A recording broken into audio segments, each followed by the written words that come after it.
welcome. See, this is our den. It's our den. Come this way. Goldmaster HQ, where we play.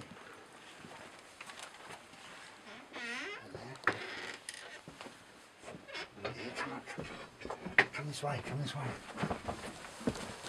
It's the vital area, the tea area, where someone won't live unless they have it. And then here, come this way.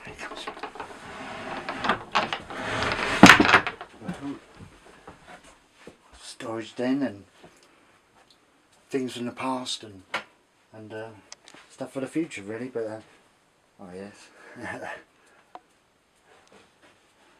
so cool. Yeah, there's generally don't come up here that much because it's quite full, you see, at the moment. I'm going down in the submarine this way. Do you remember that? Oh, I hear voices.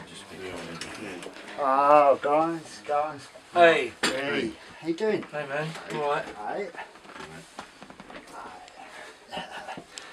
So how's it going, man? Just got here. Yeah.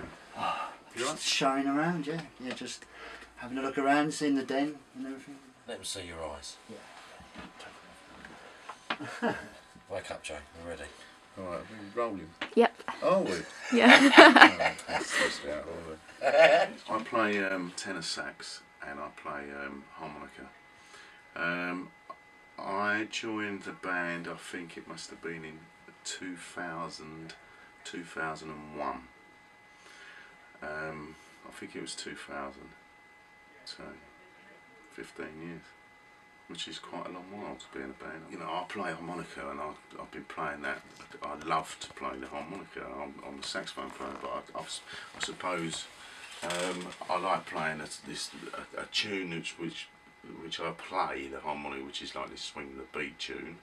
I do like playing that, of course. Yeah, I like that one. It's good to see the crowd lifting them up, which is good, which is a bit different to some of the sort of stuff we play, and it's nice to actually, so I like playing that. I love it, I just love playing with these guys. They're cool musicians, they lift you right up, and you know, they sort of they challenge you all the time, yeah, which is good, that's what you want to be if as a musician. I'm a school teacher, yeah, so which is handy. I used to work in a building game, and I somehow ended up being a school teacher, which has been great for me because it gives me a chance. I don't like sort of have to get up at 5 o'clock in the morning and then get home at 7 o'clock. I've been building all day long, so what I tend to do is, you know, it takes me 10 minutes to get to work, it takes me 10 minutes to get home, and then I have a couple of hours where I practice, which is important. And yeah, so it's been, my job's good. Yeah. Well, over the years the band's worked with, you know, all kinds of Jamaican artists.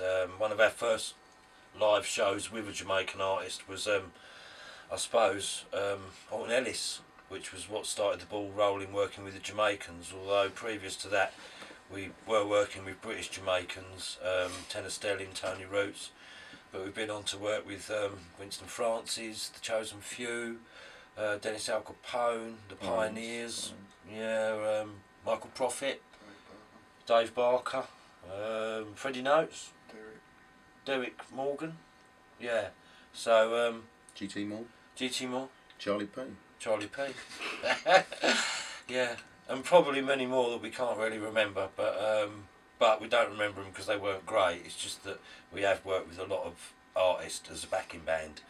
Although the Goldmaster Allstars is a band in their own right, and the Goldmaster Allstars is the musicians, not the singers.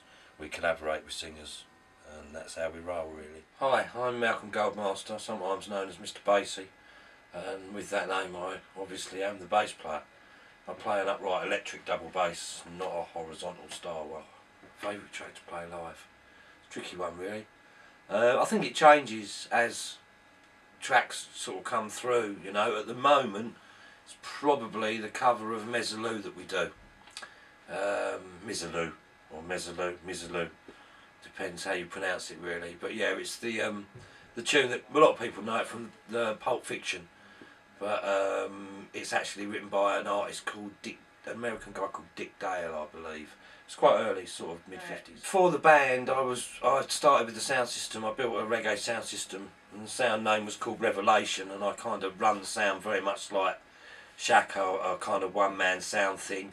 And I got into playing music purely through wanting to play more exclusive music on the sound, which took me into studio to make music. At first it was digital, but very quickly I realised I wanted to actually make live music. So yeah, the band thing sort of came from there, and I got so much into the band and recording, I ended up selling all my sound system and all my records to build a studio. So I am the founder and band leader of the Goldmaster Allstars. I am responsible for that, for my sins, yes. Where did the name come from? A lot of people ask that, really. Nothing sort of massively ingenious about it, really. We were looking at other labels, just label names, and there was a kind of an obscure label that Yabu used to release his music on called TR Groovemaster, and we kind of liked the sound of that name and the master thing, and I think really just, you know, wanting the band to shine like gold, we came up with Goldmaster and the Goldmaster Allstars. I think probably the main influence of the band and where the band come from was a visit many years ago to see a band called the Scatterlights, and certainly our instrumental ska and what we play is, you know, in that kind of vein. Although we don't really cover a lot of Scatterlight tunes and our material is original, it's sort of made in that form. So a very inspirational band for our band, the Scatterlights. Can I have a look at that thing, Amy? Thing? What, the video? Shows your thing. The video? Oh, the video of the what's the name? Oh, right, yeah, okay. See what I did there? Yeah.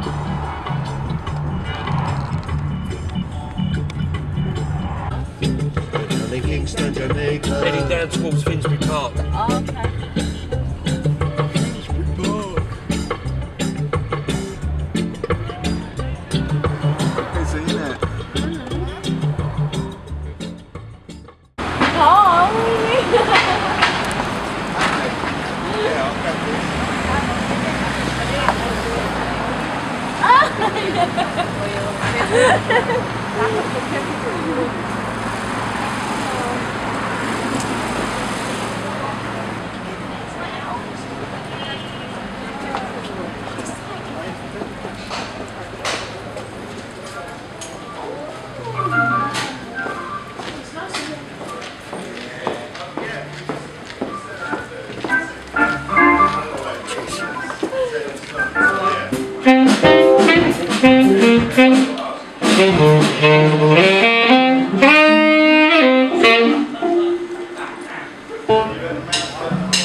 Yeah, I've got talking.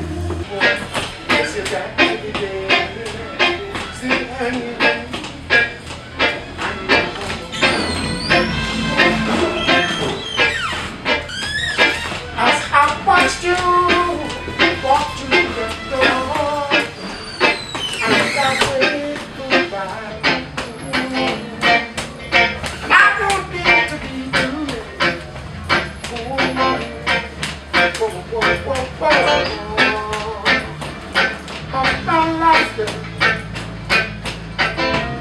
I've been wanting you, not once, not twice, girl.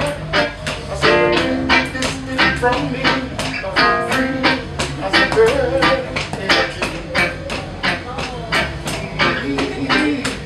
girl, I've got a day.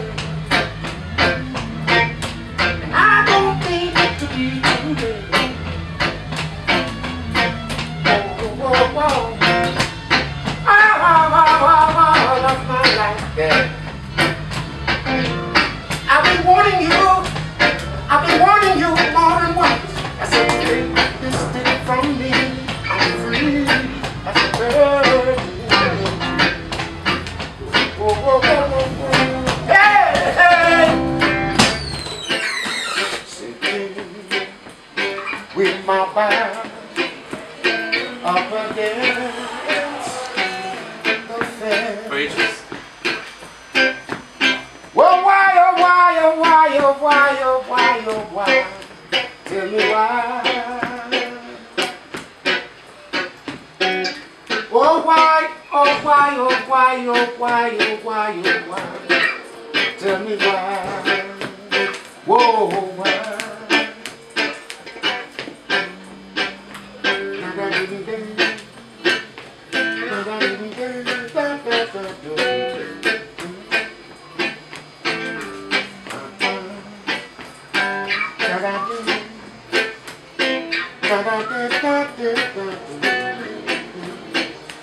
Back to the bridge.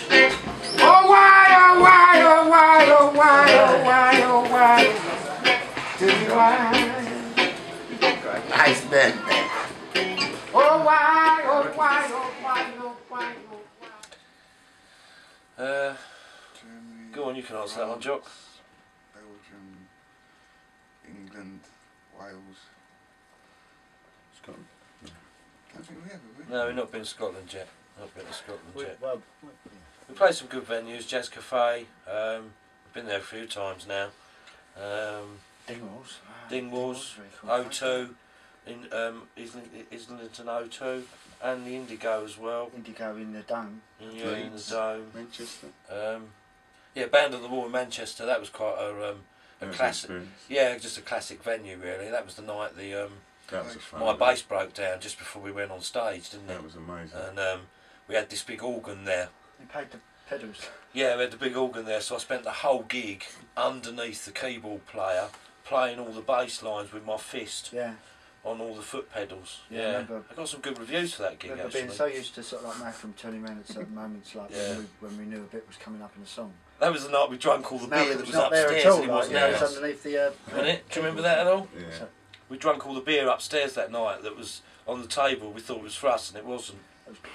Yeah, that was on that sort of UK tour we Funny did. little tour, wasn't it? How many gigs was it It about? was about 6, I think, 5 or 6. Yeah. Finishing off with Plymouth, which was probably the most memorable gig of all time. Oh yeah. That's a We wild got party, chucked out, don't didn't we? we? First of all, at the end. What, at Plymouth? We thought we was going to stay in the venue, but we, Yeah, we thought we were going to keep in the venue, but the bloke wasn't having it. He was drunk as a lord as well. And I think I was with you, We wasn't slept I? in the vans on the quayside, didn't we? snuggling up.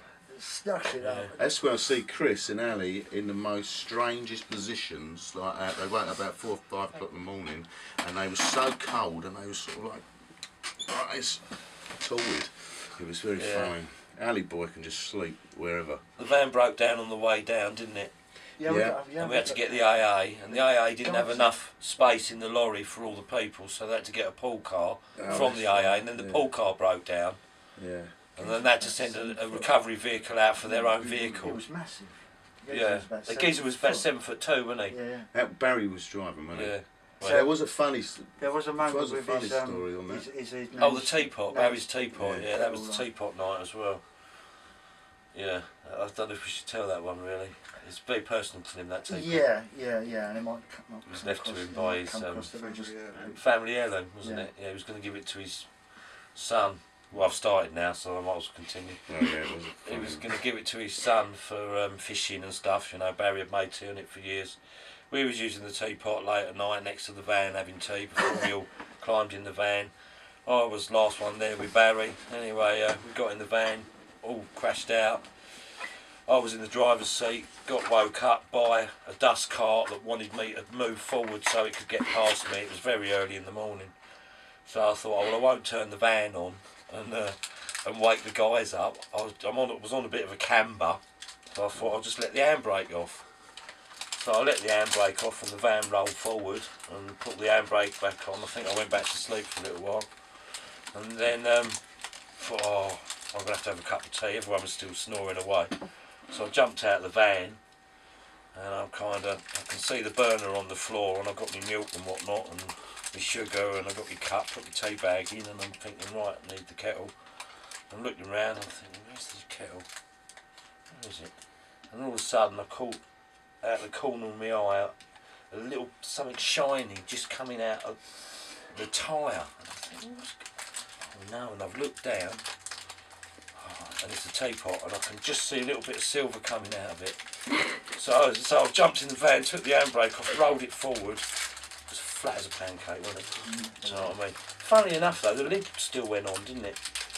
So you weren't happy? No, telling him was difficult. It was difficult because we were laughing so much. In the end, he got so fed up with us laughing on our knees, he stormed off. You might think it's like just as people, but he drinks a lot of tea, and it was like a family heirloom, and you had it for a long time. I think the radiator had gone on the van as well. That's why it broke down. Yeah, to go to the scrap room.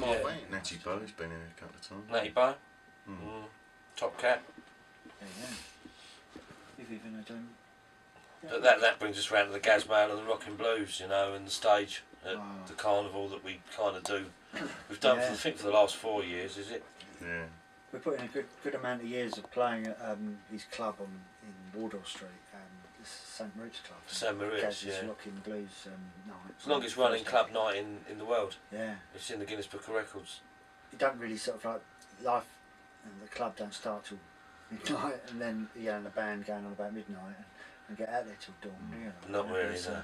It's another world, isn't it? It's in Soho as well. Underground Cavernous Club is just tiny. Such a cool place, it's almost like the Cavern. It's got that sort of feel to it, but not quite as big. Just loads of little sort of cubby holes and corners, and you know, place is rocking most of the time. Yeah, all faces of that sort of London ska scene frequent the place, don't they? Like, on and off, and subsequently, then we got to play at the Notting Hill Carnival, right? The first time we played, me and Jock slept under the stage. Stayed there overnight. We took our equipment up there. Yeah, you was there. You was there. He went off to sleep. You know, we'll go off and have a good time for a couple of hours. Then we'll come back. Yeah, you'll come back. And we'll relieve you guys, and you guys can go off to a party, and we'll look after the stage. Forgotten. You left at about midnight. We saw you at 8 o'clock in the morning. Yeah.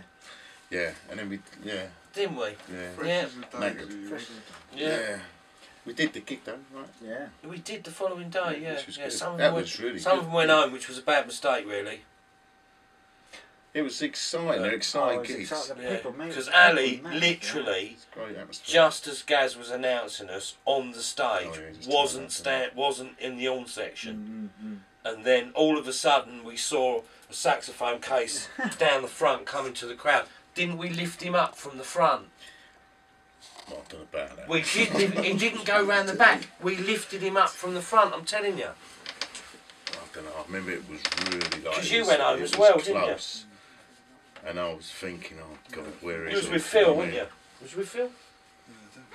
Well, I'm Jock. I play that. And I got into it through being hassled when I was in another band with Martin, a band called Ayahuasca. We was playing like psychedelic rock and mashing places up. The guitarist that was with the band at the time, I think that was 2000, he left or something. So they kept kind of like, yeah, come and try it. And out of curiosity, I tried a bit, and since then it's been all a bit mad.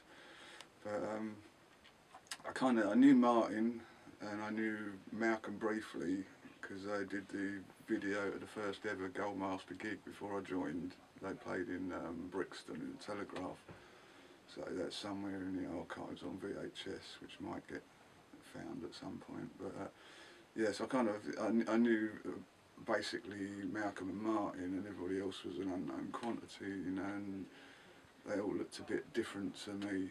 So I was kind of like, I don't know, you know, I didn't know if we was going to get on as personalities kind of thing, you know. And yeah, it was quite surprising that everybody had a similar kind of humour, you know. So yeah, ended up fitting in quite nicely. And there's been changes over the years. People have come and gone, you know. Obviously certain people have decided to go off elsewhere, and certain people have been told to go off elsewhere, and yeah, things have ups and downs and that. But every time, if we lose someone, we always seem to end up with a stronger person replacing them, and the unit gets better each time, sort of thing, you know. Whereas it seems like a bit of a disaster before they actually go, you know. It's like, oh, you know, we're having this scene with the vibes with him, and you get all the normal in-house politics kind of go on for a little while, and then it gets cleared up and everything's back to normal, and yeah, back on it again. So that was nice.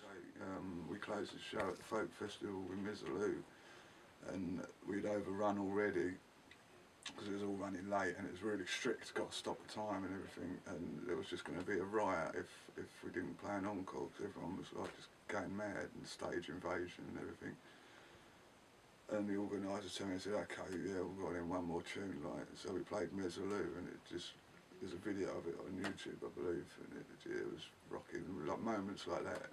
And at Village Green, there was, I can't remember what tune it was now, one tune we played, I think it might have been Spycatcher, at one point, or Hawaii 5-0 might have been actually. It was one of the ones that's got a familiar horn line in it kind of thing, you know, and it kind of erupted and people started singing along to the saxophones, and yeah, it's moments like that. It's not so much individual tunes, it's just them individual moments that can happen at any point of any gig sort of thing, you know, and all the elements come together, and it's the feedback between everybody on stage and everybody in the crowd sort of becomes nice, you know. I think that's the moments for me, really. Weird, because I've always been in punk bands, you know, and as I say, psychedelic rock and, you know, just heavy kind of sounds. We had a bit of a thing with Room 237, which was a bit of a crossover, but it still had some heavy side to it, but there was a lot of reggae side to it as well, sort of thing, and that was good fun.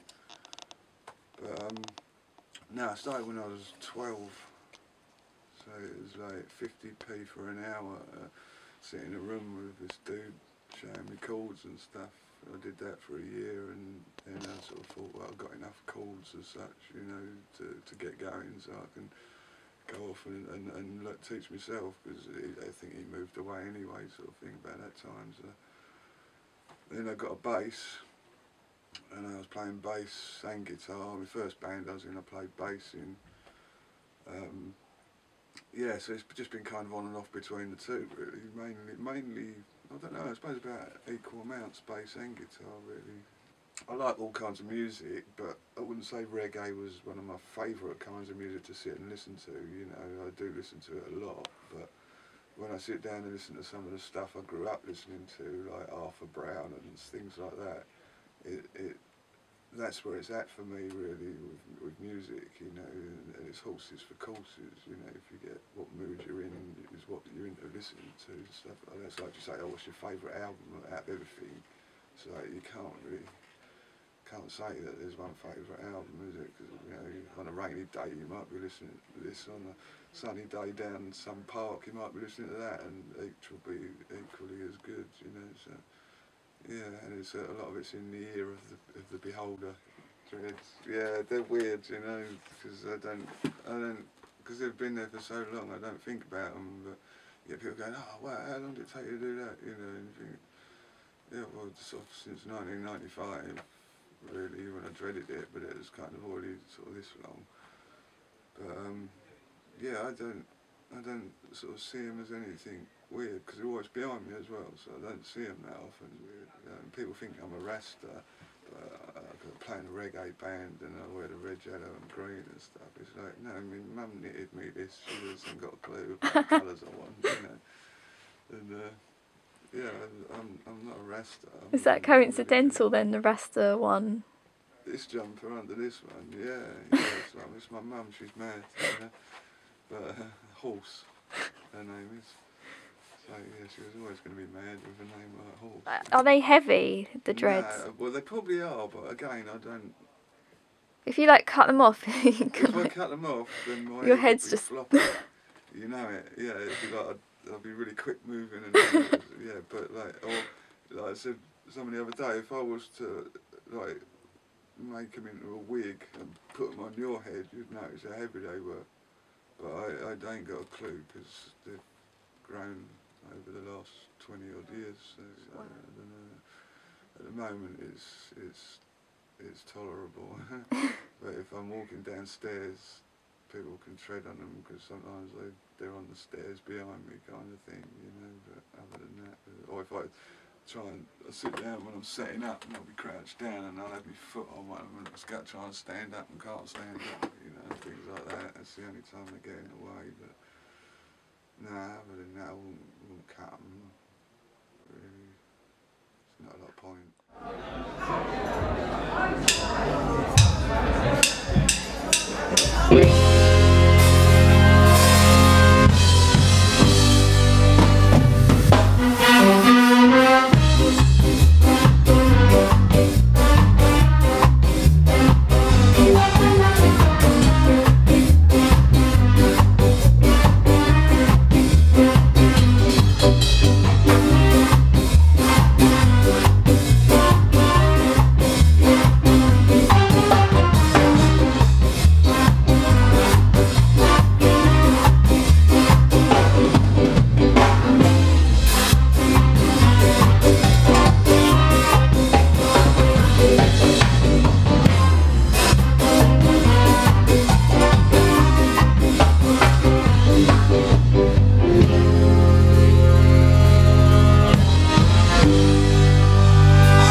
Freddie!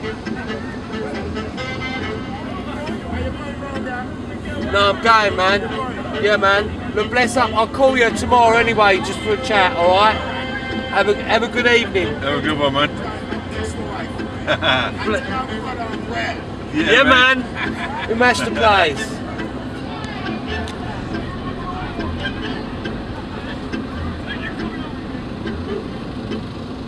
Wife from Essex, which is a little odd, but you know we come up with the goods. Yeah. And I think Delilah makes it as well.